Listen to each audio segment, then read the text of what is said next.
Hello, and welcome to freezing rows and columns in a Google Sheet.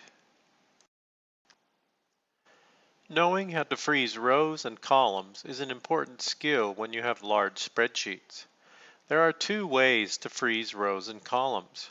For the purpose of this tutorial, only one of the ways will be shown, as the other way will be obvious after the process is demonstrated. Start by selecting the cell in the sheet where you want to freeze the row and column. Say you want to freeze the top 5 rows and the first 3 columns.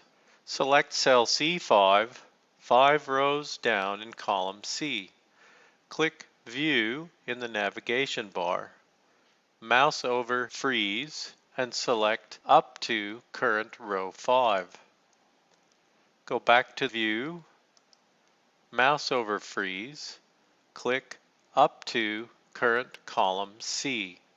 You will now see a gray bar below row 5 and to the right of column C.